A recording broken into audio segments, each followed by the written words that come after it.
दोस्तों, महाभारत काल में यमराज को विदुर जी के रूप में क्यों जन्म लेना पड़ा था, इसके पीछे का कारण मैं आपको बताता हूं। दोस्तों, कहा जाता है कि मांडव्य नाम के एक ऋषि थे। वे इतने तपस्वी थे कि कई सिद्धियां उनके पास थीं। लेकिन एक बार ऐसा हुआ कि वो अपनी कुटिया में तपस्या कर रहे थे। तभी कुछ चोर जो राज्य में चोरी कर भाग रहे थे और सैनिक उनका पीछा कर रहे थे।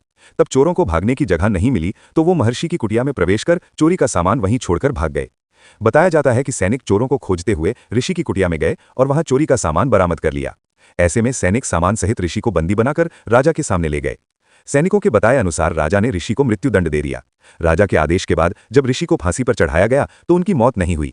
ऐसे में राजा आश्चर्यचकित हो गया और ऋषि को छोड़ने का आदेश दे दिया। साथ में राजा ने ऋषि से क्षमा मांगी, जिस पर ऋषि ने कहा कि मैं आपको राजन क्षमा करता हूं, लेकिन यमराज को क्षमा नहीं करूंगा। बिना अपराध के मुझे यमराज ने ऐसे दंड का विधान क्यों किया।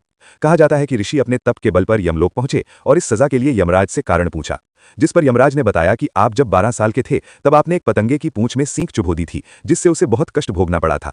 बस उसी के कारण आपको इतना कष्ट भोगना पड़ा है।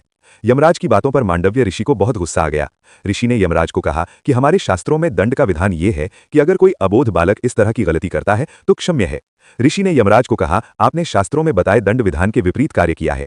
12 साल के बच्चे को धर्म अधर्म का ज्ञान नहीं होता है और तुमने मुझे एक छोटे से अपराध के लिए इतनी बड़ी सजा दे दी। क्रोधित होकर मांडव्य ऋषि ने यमराज को श्राप दिया कि आपने शास्त्रों के विधान के विपरीत दंड दिया है, इसलिए आपको पृथ्वी पर एक दासी के गर्भ से जन्म लेना पड़ेगा। कहा जाता है कि ऋषि मांडव्य के श्राप के कारण यमराज को महाभारत काल में दासीपुत्र विदुर के रूप में जन्म लेना पड़ा। दोस्तों, जानकारी अच्छी लगी हो तो वीडियो को लाइक करें और फैक्टो विजय को जरूर सब्सक्राइब करें।